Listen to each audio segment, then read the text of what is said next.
No. No, No. I'm not wearing it back to front. Well, it would help your sun in your neck. Well, I'll put my collar on, but if that's the problem. Okay. Right.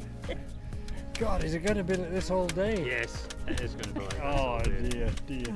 Can I go home, please? No, you can't. I'm Ruth Nichol, and I am a Fletcher Blair descendant. David Prentice. That's my big sister here. And been coming to this part of the world for 20 odd years, from the 0 years to about 20 years. So we're going to have a look around, see what's At happening. home. It's just the most marvellous place. I just love coming. Well, I can agree with that. It is a marvellous place and all the happy memories. What does it feel like coming back? Oh, Stressful. well, it doesn't make me feel young anymore, but it's a little bit of nostalgia. Yes. So the idea of this is that we will have a chat about all the people and all the places we knew when we were younger, and have some, we're hopeful with some amusing stories. Could be. Let's see. Yes.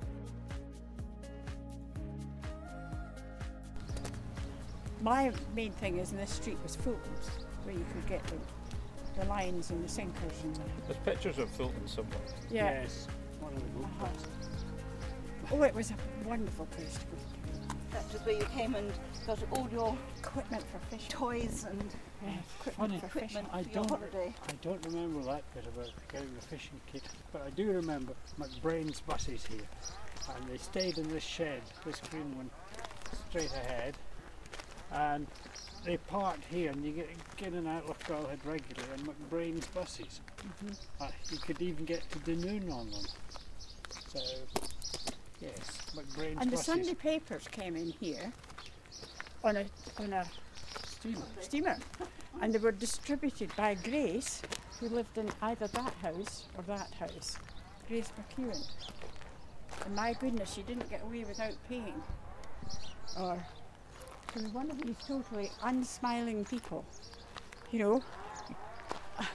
She had work to do, end of. Now it was up there, So the who was restaurant Hickey? was, in this building. Blair was our cousin. Hector Blair. And his brother Duncan. And at the side of the pier here, he had a wooden hut and a jetty going out a little way, and he had a series of rowing boats moored on the tripping out line. here. Yes, yes, that's right. Pulled them in, and he rented them out by the hour or whatever it was. And I almost remember him sitting in his chair here within the wooden hut, smoking, as far as I remember, a pipe, and being very gruff. Apparently he was very gruff. And the other one sat, his brother, whom he didn't speak to, was on the other side of the pier, doing exactly the same thing. In competition. In competition.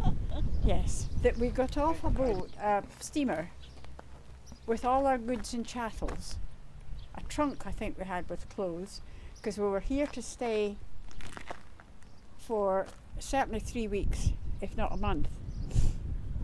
Towards the end of August, I would think. And we got off the steamer. We'd left Glasgow on the steamer. You were a baby. I don't remember this, No. obviously. And then our taxi picked us up here. There's a taxi in the village, and it took us to Brayfoot. And I remember getting out there, and there was this sort of, all this green of the trees up behind me. So they must have been planted perhaps earlier than we thought there. And then it was a kind of getting down to Brayfoot, which was steep to get down there. But we, I think, came more than once in the steamer, because this must have been 1943. So I don't know what else, other ways. Petrol would be in poor supply. Transport would be. Transport generally. Yeah, steamers would have been the easy way to Yes. get around. Uh-huh. Yes, but For such a wartime long steamers, time. Yeah. I'm not sure how many were running in wartime, because a lot were commandeered anyhow. Yes. So I have no idea, but there must have been they must have been coming here, the steamers, for Douglas Pier and the military. But just for people that lived here. Now The the steamer, when pier- it came in, did it turn before it dropped them, or did it drop them and then go right back out? I think it came straight in, and then it reversed out, reversing like that, turned out there. Out there. It wasn't going anywhere. We're near up that there. because that's too Too, shallow. So, So But you when- could hear the steamers coming because Oh, they were from paddle the- steamers. from the You could beginning hear the of paddles. lock, yes. Coming from the far end. So Mostly the Waverley. McBrain's buses. McBrain's buses. What's your memories of that? They were always here. The red I buses. don't think we ever used them. But No. they were, But they met the boats, Uh-huh. and they ran fairly regularly too for the villagers, and going wherever they wanted to. But there were always there was always a bus waiting in the park in the garage here. This other building round the corner, I actually don't remember it, whether that was something else or. But this was I think McBrain's. that was to do with the steamer thing. Could have been. That one was there, and that's where the Sunday papers came. There was maybe a barrier here too to keep them separate. I don't really know. But I was looking to see if McBrain's was written up there, but I don't think so. Wonder if Dad the telephone.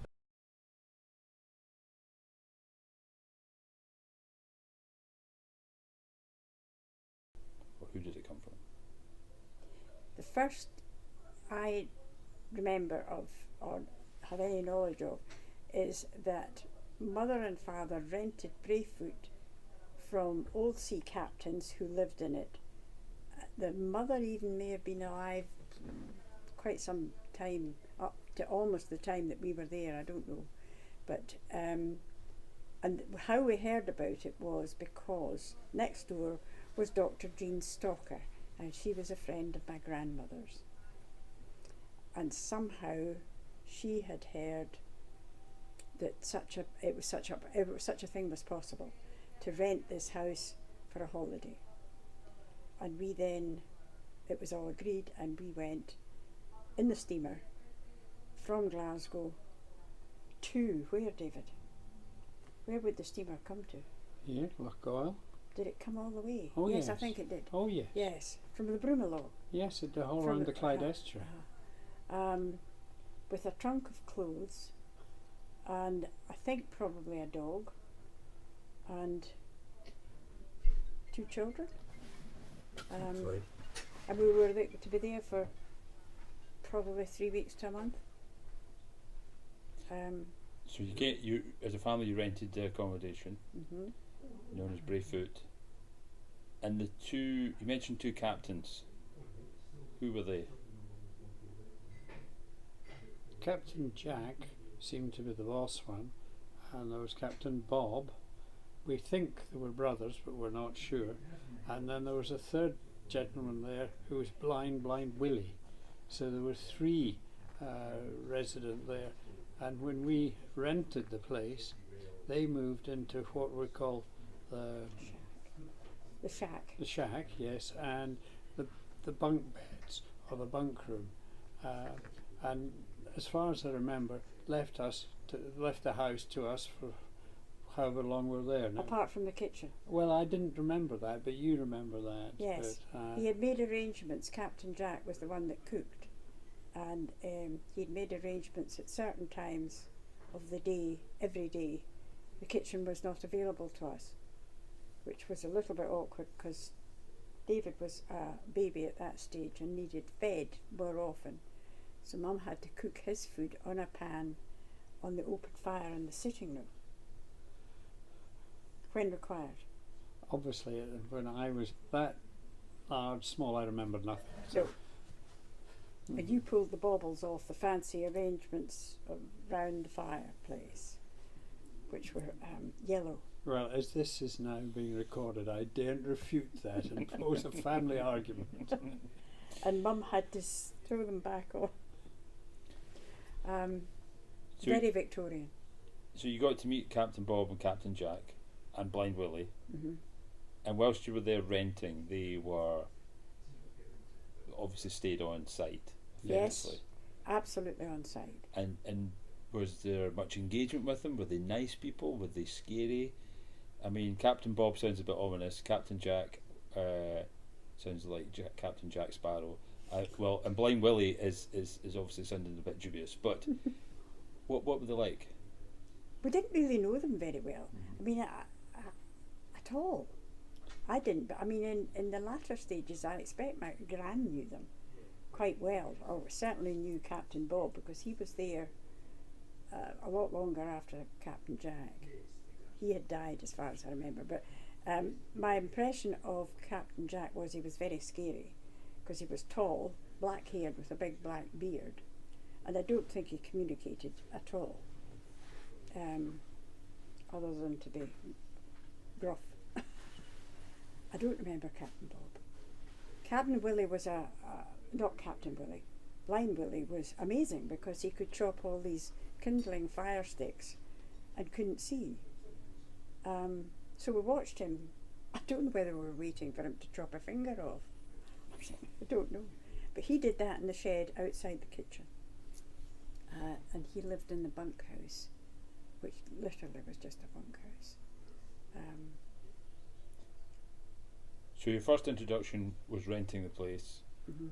and Captain Bob, Captain Jack, and Blind Willie stayed not in the house but with you on the site. Yeah.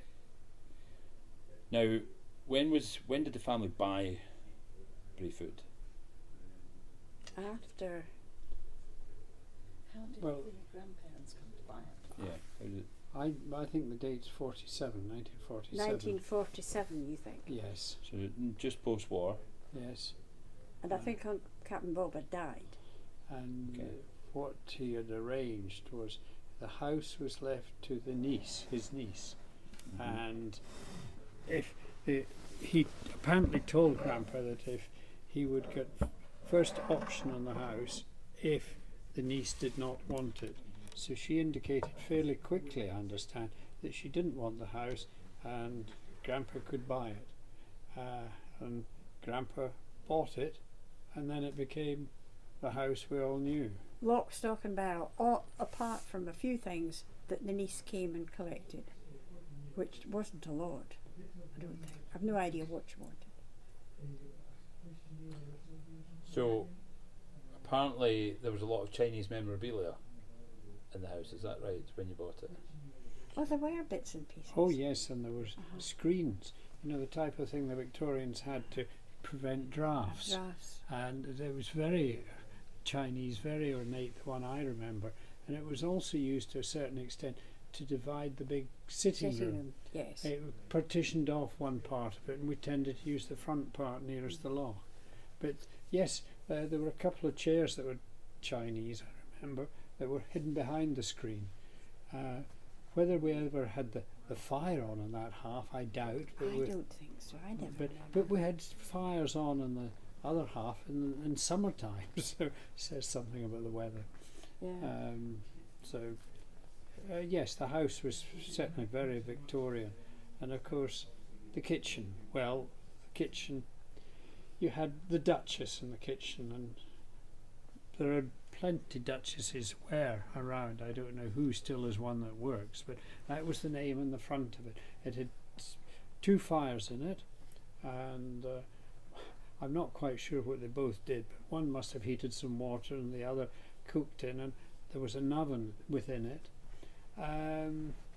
So also And Captain Jack cooked his porridge on that for a week, and then it was poured into a drawer, as far as I can remember, either beside or something that was part of that Duchess cooker, and it was kept in there, and every day he cut out slices and heated them up. yes, I do remember that now you mention it. Also in the kitchen, above the Duchess, which was against a wall, were all the bells, Victorian bells, and every so often, well, you could ring them from any room in the house, because there would be the wire type handle you pulled down or so tried to okay. wind, and it would ring the appropriate bell in the kitchen. And as far as I remember, next to that was something slightly more modern, with a box with little things that did that inside it. But I can certainly remember the bells, the original bells properly. It was really a Victorian house that stayed Victorian when it was bought in 47. I don't think much was done to the house. Not for a long time. Mhm. Not until Mum and Aunt Irene were supposed to go and stay in it, live in it, when Gran no longer was living in Glasgow. Well, that didn't last very long. Well, But there was quite a wee bit of money spent in the house at that point. Mhm. And Aunt Irene wanted it more modernised if she was going to have to stay there. I know when Pringleton was sold, the Aga from Pringleton went to Lochgoilhead, and the Duchess was retired. Now, I've no idea what date that was, but there was a little modernisation I there. wonder how we got it there. The Aga people came and dismantled it, I know that. Or did they? Uh-huh. So that's So a bit that later. was the end of The so Duchess was thrown out. finally. Mhm. So, I think there was a small electric cooker as well yes, that was Yes. introduced once they were away. So, what else about the house? Well, there's the bathroom. Well, before we get to the bathroom, because that's an interesting story in itself, but I think it might need a whole story to itself, the bathroom. There was something else left in the house, which has a bit of a story behind it, and we're not 100% sure where they are, but there was 2 pictures. You can do that. 2 pictures were left, Mm-hmm. and when Gordon and Edward, I would think you were in your teens, and I think they were maybe leaving. Was being sold, I think, to Malcolm, the house. And anyhow, Aunt Irene took these 2 paintings and had them reframed, and she gave one to Gordon and one to Edward. And these 2 pictures were of the same steamship that allegedly the sea captains captained. And it was called the Glenelg. So one was called the SS Glenelg and the other picture was SS Glenleg, which was apparently just a misspelling by the Italian painter who painted them. Whether these pictures are still extant, we don't know. They might be the Lost Millions. They might be worth millions. Yes, without any doubt. In fact, they probably are. Like the Vandervolks. Imagine if they were. That'd be exciting. Get them back. Uh-huh. Given to you as teenagers, though, I can only imagine where they've ended up, especially if it was a leaving gift in your student days. I can only imagine. So, obviously, David, you mentioned it very much a Victorian house, and we had a walk up there the other day, and whilst it's changed and there's a lot of different houses up there, it does give you a real feel for a little bit of isolation, but also a little bit of kind of feeling a wee bit off grid. And I imagine in 40s through 50s, it would have felt very much like that at times. Now, you've got some stories to tell about this, but before we get to your medical emergency, which required the whole village to come and help out here, there is a bit about, how did you heat the house? How does that work? You talked about the Duchess and the random cooker. The house was mainly heated by coal. Mm-hmm. Coal fires, open Victorian fires, and I think there was one in every room.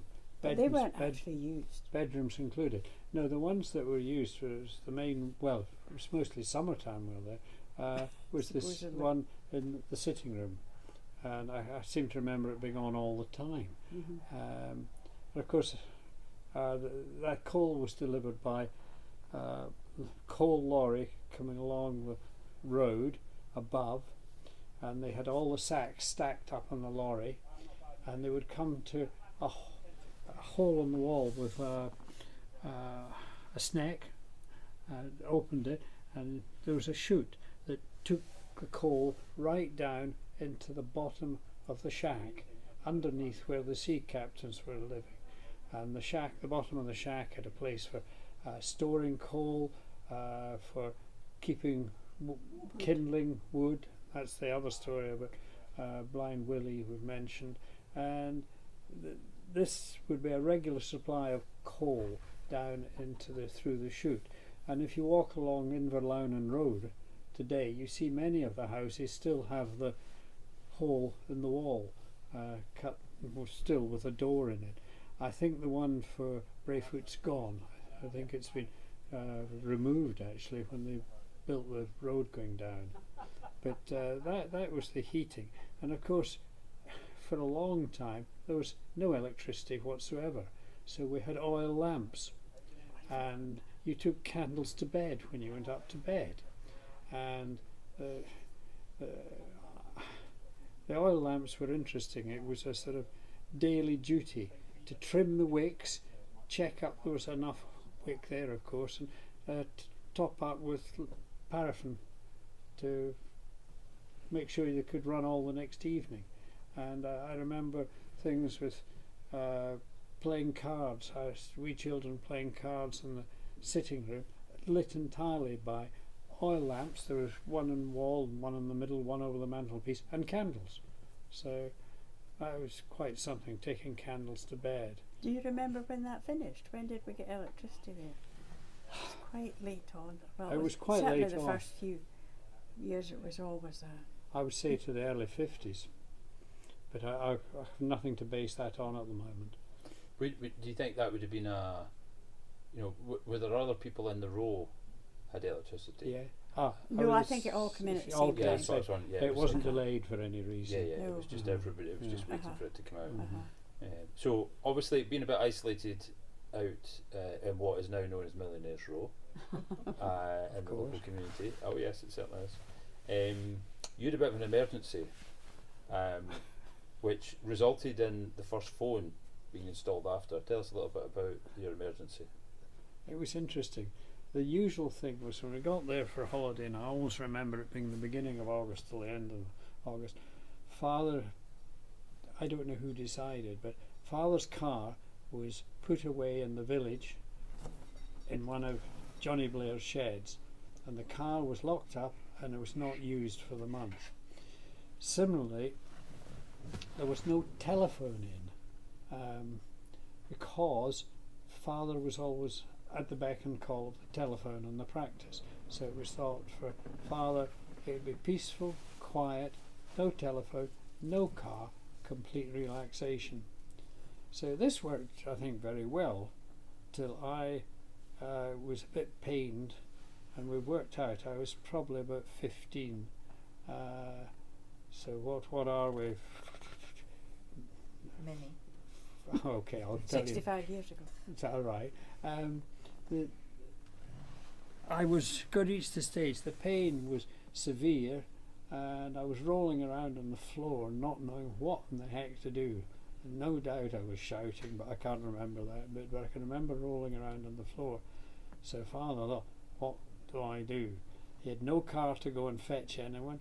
There was no telephone to call anyone, but he knew there was a doctor in the village. I had his name a minute ago. I can't remember it now, but anyhow, Dr. Jean was next door, but obviously she was not available at that point. He decided to run to the village. So I never saw him running, obviously, but to just envisage Father running was quite something.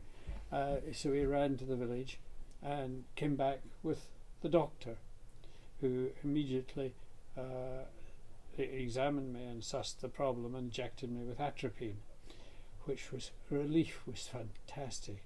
Yes, a renal stone, I passed the stone after the injection. Fantastic relief. But the adults put their heads together and thought, can't do this again, we need a telephone. So way after other people in the village had telephones, Brayfoot got a telephone, mainly for emergency use. So changed the way of the holidays after that. So can't remember any more about that point. What date was that? So I was born, if it's still on there, 42, 52, 57, 1957. 10 years after it was bought. Excellent. What's your memory of the boats and being on the loch at Brayfoot? David. Well, the setup was usually a motorboat. In the early days, there were 2 motorboats and a rowing boat on a tripping line. Tripping line meaning there was a buoy in the water. You had a pulley on it, which you could pull the boat in and out.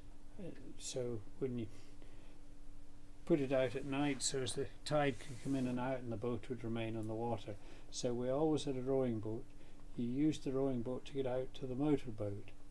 In the early days, there was we had a boat called the Comet, which was a clinker-built boat. I think it was in the region of about 20 feet, 22 feet, and it had it was sharp at both ends, so it had, if you like, 2 bows, and it had a very old engine in it, which still exists today.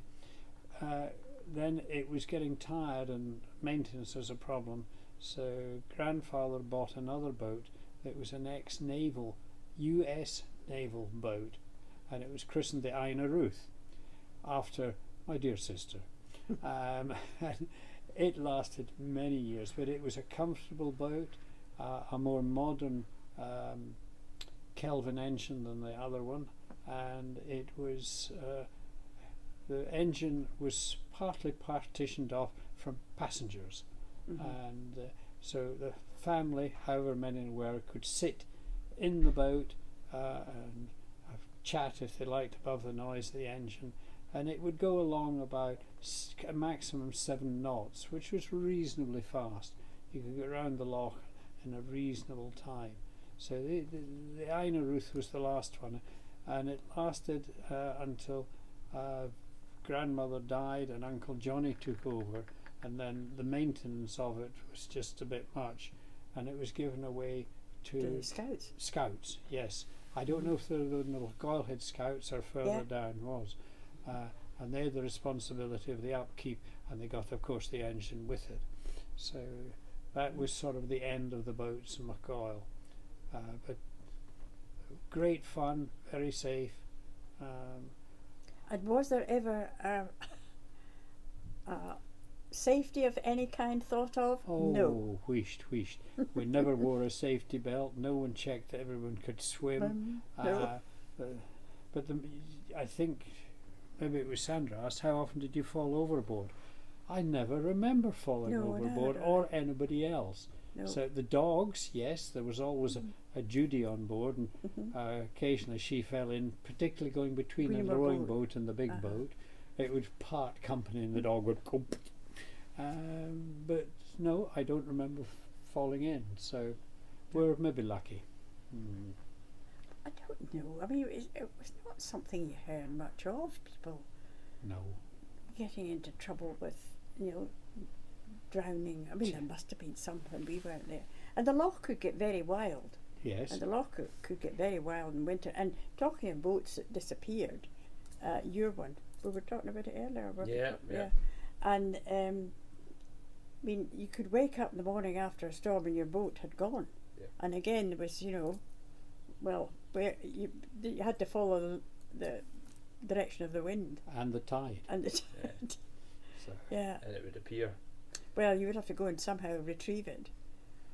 If it wasn't smashed. And wasn't hopefully it hadn't gone too David, far. you've got a story about, is it Uncle Johnny? Yes. And a Perspex dish was required. Yes, that was very interesting, amusing. And I think it was about the time I got the thermometer and measured 34 Fahrenheit, the temperature of the water. But Uncle Johnny, who was a good swimmer, came to, if you like, join in. And we talked about the rowing boats, or the rowing boat at the end of a tripping line and a buoy out. So he decided to go from the jetty, Dr. Jean's jetty, where the boat was basically moored, and swim out to the buoy. And he was doing it in great style. I was quite impressed in his crawl. I think he was showing off a bit. But as he got near the buoy, he stopped and let out a shout that he'd lost his teeth. Well, we were all a bit perplexed about this. Where were the teeth? We better go and find them. And we were down there somewhere, and you can't. The water wasn't completely calm and glassy. You could see through it. So, Prentice had the bright idea. Perspex dish. Rush up to the house, find a Perspex dish or steal one from the kitchen. Maybe Gran helped me.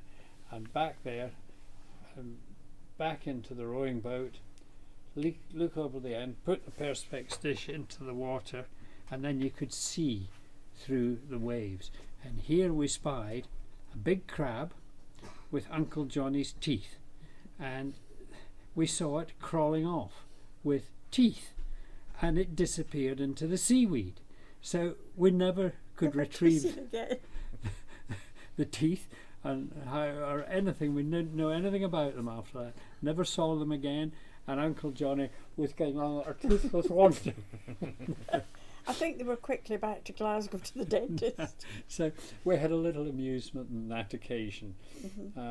Maybe they're still there. You never know. They probably are. Yeah. Don't know what they'd be made of, but I'm sure they might still be there. So adventure was a big piece. Sometimes chaos. But there was always an annual picnic, I believe. At least one. There might have been more than one, but the one that there was a big one once. Yes. Oh, more than once. And, yes. And obviously they had a different feel to picnics of modern day. Oh yes. So a little bit of a background as to what the picnics are like. Where were they? How long did they take? And there's something about no tea to discuss. Well, we went in the Aina Ruth, so everybody had to be ferried in the smaller boat out to the Aina Ruth. And I wonder if there were two. There seemed, in some of the photographs, there seemed to be so many of us. I wonder whether it went twice. No. What we discovered was on the far side of the jetty, we could bring the Aina Ruth into the jetty, so they could step from land into the boat. Yes, because I mean, I can't think how Gran would have gone from I think that's right. We brought it in. It was deep enough on that side. Anyhow, this of course involved people and getting onto it, and all the tins of food which Gran insisted that everybody helped carry down naturally, and which I think Mary had. Mary was Gran's companion, stroke housekeeper.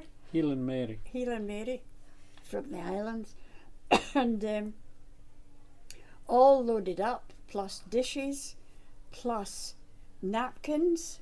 White napkins, which had to go with us, and a big, huge teapot kettle, and the tea was to be made, in the kettle. Once it had boiled, you added the tea in.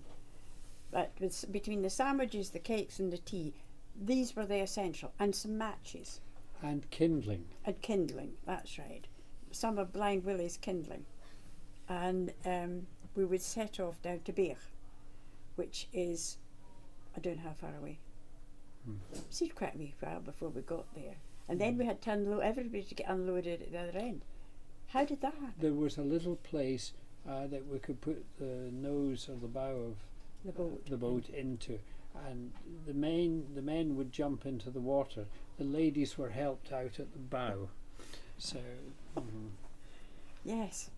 Sometimes we towed a boat. I would say quite often we towed a boat. Because it depended on the state of the tide. Yes, and we could drop an anchor at Bayach when everybody was So.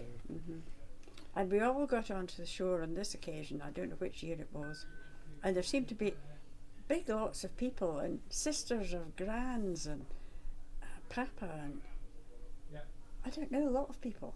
Seemed to be. Yeah, I don't know. I can't count how many in the photographs. And so everything's ready. The fire is finally working. It's, we found sticks that were dry enough, and everything is ready. The kettle is boiled. The tea has just got to be put in it, and the tea had been forgotten. So it was either hot water or no tea. It spoilt it completely for my grandmother. I don't think she ever did a picnic after it. So the no tea picnic. The no tea wasn't picnic. a success. But there was certainly. Did we have juice even with us? Probably I can't for remember. us. Probably for the children. But there was certainly more than one to Bayach. My memory is sort of 3 or 4 to Bayach, and on two occasions, I think, we ventured round to Mark in Loch Long, and had the picnic there. And I remember on two occasions deciding with the dog, or I took the dog, and I would basically run back from Mark over the hill to Brayfoot. I would race the boat back, and to this day I'm not sure if I won or not. But that was the usual thing. But there is, and I understand it still exists, a track, a footpath to Mark, and the original was made from people bringing herring from Loch Fyne to Lochgoilhead on the back of horses, and then they would take them up over the track, which you've got the name of, Duke's Path, over to Mark. So that path has existed for a long while, and at Mark they would be taken across Loch Long to the railway line on the other side, and there was very close to that was a small railway stop to pick up the fish. And at the moment I looked for the name and I can't remember the name, but it was just across that bit of Loch Long. It was quite narrow there. So, but we had at least two picnics in Mark, I can remember that, and I raced the boat back. So I would be in my early teenager years. You switch it off and at Lochgoilhead, but Well, you do. No, but the game involves Kicking a can, well, trying to kick a can. You've got somebody in charge of the can, everybody goes off and hides. But the plan is that all the others will try and kick the can, but you are in charge of it, so you've got to watch in every direction and put your foot in it to stop them. But once they've appeared, they're caught. That means they're out. right. The kick the can, I don't really remember much of it at Brayfoot, but I remember one occasion I seemed to win it or something like that because I hid in this infamous outside loo, and it appears that I could stay in that quite safely because no one liked going in there, and the smell at times was not pleasant. So that was my association, if you like, with the outside loo and kick the can. Most of the other games we played were in the evening, and we played a lot of cards. Papa had lots of card games. Newmarket. Newmarket was a great one. Uh-huh. And you paid, I don't think we had African coins, Yes. which Dad brought back from Africa. Which I've now got. You've got them, have Yep, you? I've got them. Ones that came out of Nana's house. Yep. Uh-huh.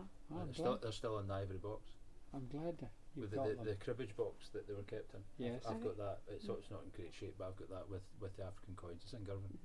So we're all Good. fitted, we're all allotted so many of that, and well, it's too long to go into how this game worked, but basically it's a betting game. Yeah. But it was great. We enjoyed it. Yeah. It Keep was, us occupied for hours. yeah. I was introduced to the very same game. And there's another one Gambling. called 100 Up, I remember that, but I don't remember. but how I it played. don't remember how it's played anymore. So if anybody It'll be- listening to this, It'll be in Google. 100 up. 100 Up. We'll look it up. We'll look it up. So, lots of time in the water, lots of fun, but the house was requiring a little bit of an upgrade. Constantly, it appears. There seems to be an awful lot of jobs that needed done around the place. Most of it concerning water. The problems were all really created by its position, and both geographic and actually, where the site is. And water running off the hills, vast amounts of rain, and the fact that they were old, and the plumbing was the outside drainage was a mystery to everybody. So apparently there was a well-renowned team of drainage diggers. What's the story behind them? Well, as far as I recall, my father was the leading light in this, and I think they called themselves the Nicky Tams.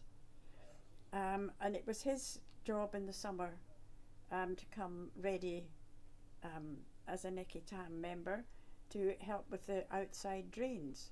Well, it wasn't just helping; it was creating them and Yes. throwing away old ones and totally repairing. Them. Yes. And how many members depended how many people were on holiday with us. Yes. And the more young males there were, the easier it was. And then there were one or two people from the village, people that I think like Ustion and Johnny Ustion. Blair, all giving their Advice? tuppence worth. Yeah. Solicited or not, advice was given. Yes. Yes. And the Nicky Tams. Well, do we divulge to the listeners what Nicky Tams are? Should they go I look tell it you, up? we can keep them in suspense. They can look it up. So, as well as the jobs in the house, the road along to Brayfoot, it's a bit of a dead end. It is. requires a little bit of love every now and again. And Oh, it does. there's a lot of stories about, the work that was done over the period of time. But David, you've one in particular, which is to do with the extension of the access road, and what happened, and a little bit of a mystery to do with gravestones. Yes, we discovered this from the boat, basically, going along close to the shoreline in the direction of Beach, and you could pick up the road just when the houses ended in the village, and Glasgow Corporation were responsible for the maintenance of the road. I don't know if all of it or that part, but I suspect it was that part where the private road ended. Right.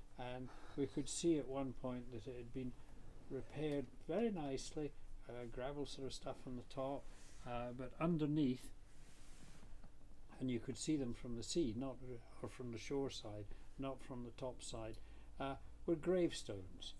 And there were some of them huge, but they were fairly neatly done, and there were and some of them you could read part of the inscription, the part in loving memory of, etc. So they're obviously still there, but whether one can even see them now with the overgrowth, an interesting time. Glasgow Corporation had a lot to do with the maintenance of a lot of things at that point. Anyhow, that's the story of the gravestones and the road. Probably from the Gorbals. Oh, clearance When of the they cleared the Gorbals, you're correct. Gorbals, I didn't yes. mention that. Yeah. So the Gorbals gravestones, Mm-hmm. holding up the road. Mm-hmm. Excellent. Joe. Mary McClellich came from Benbecula. I do not know how Mary became Gran's housekeeper, how that came about, whether she was advertising that she would come and be a housekeeper and Gran picked it up. I feel that's maybe unlikely. What do you think? No idea. I've often No. thought about that. Uh-huh. No, can't help. Because the last person she had before that was Teeny. Teeny, yes. And she came from Nairn, and Gran went on holidays in Nairn with the children. So she'd obviously got to know her in Nairn. And so that, but I have no explanation as to how Gran got to know Mary. She just appeared, as far as I was concerned. Yes. And what was she like? She was very smiley, had lots of sort of curly hair, slightly auburn when she was younger, and she had her first language was Gaelic. Gaelic, or Gaelic, isn't it supposed to be? Gaelic, and but she spoke beautiful English, and very soft spoken, as they do, with a bit of an accent. Wee twang. Yes. And she came and stayed with Gran and did what Gran told her, which was probably quite a lot. And then latterly, I mean, she learned how to drive, and she drove Gran wherever she wanted to go, even if it was just out on a trip, so that Gran sat in the back of the car and read the newspaper, which was one of her favourite afternoon outings, which used to infuriate my mum because she thought, well, why am I doing this? All she's doing is reading the Daily Express. Anyway, she was able to transport Mary up and down to Lochgoilhead. Mary was able to transport Gran up and down to Lochgoilhead, and do her bidding and do the baking and help with meals. A bit of everything, I think. Don't know if she did gardening, but probably she just whatever she was instructed. She was very easygoing, Mary. I don't remember her ever going on holiday, but maybe she occasionally went to visit her brothers, who were by that time, latterly at any rate, they were in Pitlochry. She also had a sister. That's right, she had a sister who was in Pitlochry. She sadly died quite a long time before Mary. Yes, she was lovely, Mary. Everybody knew her and everybody loved her. Yes, David Pearson was husband to Sheila Fletcher, who was great Uncle Alfie's daughter. Great Uncle Alfie was Grandpa's younger brother. And he was quite a character. I really don't know what he did. A lot of this and that and dealing and wheeling and dealing and property, and there was something to do with art. Whatever it was, he seemed to do quite well financially. And I can recall him coming. I can only recall him coming once, but David thinks it was twice. No, I've no in this recollection. yacht, magnificent yacht, which was white with, of course, sails, and you could sleep in it. You could cook your food in it. You could entertain, and it was. Julie stopped outside Brayfoot and tied up to the buoy there, and they stayed, I think, for probably a night, and then went off again the next day, on their route somewhere else. Well, it was just, a wow factor as far as we were concerned, that such a thing existed, because our boating was not on that scale whatsoever. So that was David Pearson. Ken. Yeah. Well, Ken I was at school with, and we went to university at the same time, and he joined, I can't remember what year, but at that time Aunt Irene lent me her fairly new Mini, and her Mini was a red Mini, and I think it was a Riley. The Mini produced these exotic named Minis, and I think it was that. So it's a great exciting car. So we came up to Lochgoilhead, and of course two youngsters, we were asked to do various things and things on our own, but one was going to do a bit of unusual fishing, and with father was there, Uncle Malcolm and Uncle Alfie, or one of them anyhow, somebody else I can't remember whom. We went over to Cairndhu and we picked up nets, and we walked back up the river, and I don't remember the name of it. It was a substantial river, and there was a sort of a little pond at one point, and the net was drawn across the river, across this pond, and then we proceeded, as we were told was the thing to do, to splash either side of the net. So I think we'd taken a couple of oars with us up from Cairndhu, and we splashed the water and scared any fish that were in that part of the river into the net. And I think the net was something called a trammel net that would trap from either side. So that happened, and we gradually pulled in the net and a haul of fish. Then there was a panic. Ken, who was with us, had felt he was actually on a bit of a lookout at that point in case anybody else came along while we're doing this, and he'd taken off his sweater and completely changed the colour of his appearance, particularly in the distance. So suddenly, there's somebody coming! Oh God! So how to suddenly wrap up trammel net with fish in it into a bag was a somewhat difficult task. So anyhow, that sort of was half attempted, and Ken appeared and was recognised. So I'll not say what the language was, but it wasn't polite. Anyhow, that was one of the expeditions with Ken. We came back with many fish, and I think distributed them around the village, and etc. So Tell me, David, was that at night? No, daytime. Daytime. Yes, Okay. daytime, It's at night. and I believe we were. I believe it was Cairndhu, and I believe the house it was based on a pub and a restaurant, and I think that was Aunt Aggie, Mm-hmm. who and her husband who had invited us over.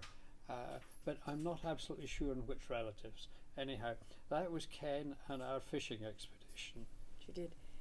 Hazel was my best friend at school, and we were both at school in York, and then and she happened to live in Dromore, which was really not all that far from me at home.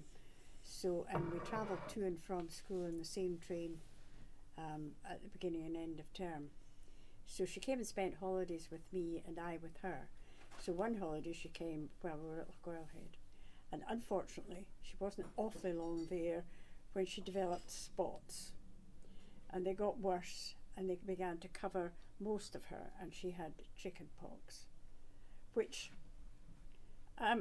my son reckons was maybe something to do with the fact that we had in those days mattresses full of feathers, not just your feathers on top, but feathers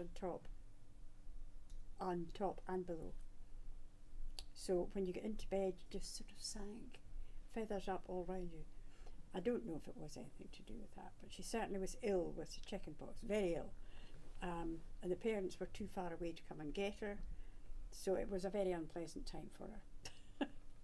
Oh yes. With you and Ken. What happened there? Well, a couple of youngsters here in Lochgoilhead. We needed to look up the local talent.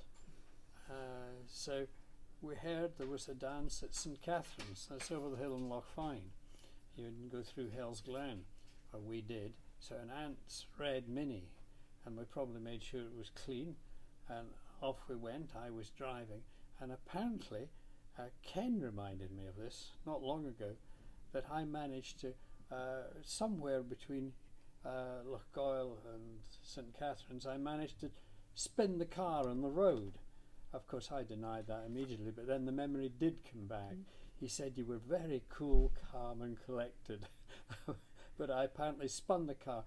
Didn't go off the road, fortunately. So Very fortunate. I just managed to find a place to turn it the right way again. And then we went off to the dance. And that was really the first time I'd been to a dance like that. There was a fiddle. There might have been two fiddles playing and an accordion. And we were dancing, ate some reels, I think, and some ones that I'd learnt at Crofferton and when I was at prep school, dances like that.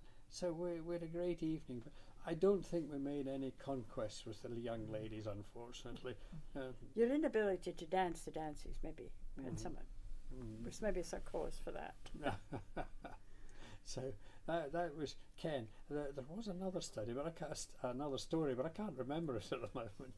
We had a good time. And Ken enjoyed his visit. Yes, he still can talk about it. In fact, I might phone him up to find out what the third thing was. So, Mum, David wasn't the only one that had a lot of fun here. There are rumours kicking about the village about your skinny dipping. You tell us a little bit about you and your friends getting a bit wayward on the loch. Well, it was not so much on the loch as on Benvula, but this was when we were 18, we were leaving school, and I came here with 3 other friends. There were 4 of us, and I was also having a German girl to stay whom I had done exchanges with, and she joined us as well, Sigrid. I think she was very short. So one of the things we did was I think we took the boat across the loch, and then the plan for the day was to go up Benvula. Well, I think there might have been one of us or 2 of us who got a bit further up, near the top. It's a long way. A long, long way. was much, much further when we do. Anyhow, we came to a lovely spot with a beautiful waterfall and a big pool. So there was nothing for it, but we had to go in. And since we had no costumes, no anything, we did it skinny dipping.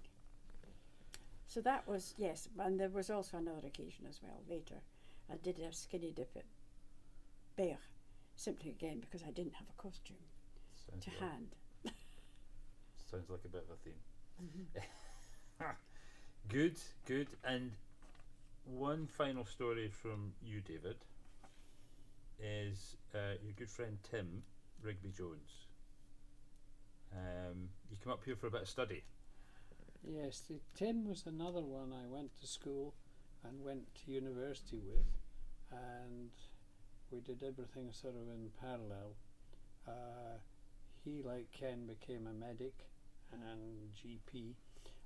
Anyhow, I knew him fairly well. We'd been on holiday in a fair number of places, and it came to, I think it was the end of the third year when there were crucial exams, and the time we wanted to study, Pringleton, where I lived, would have been fairly hectic with lambing and God knows what, and he found his home situation similar. So I had the bright idea that we could study together and we could see if we could go to Lochgoilhead to study. And my memory is we came for 2 weeks, but we'd never stayed there in winter, if you like. So there was the problem of, right, how do we heat the place, and then the problem of food. So both of us were, I guess, fairly handless in the kitchen, but something was arranged, but I'm not sure what the arrangement was. But I can remember that a lady from the village called Katie came and did the fires every morning.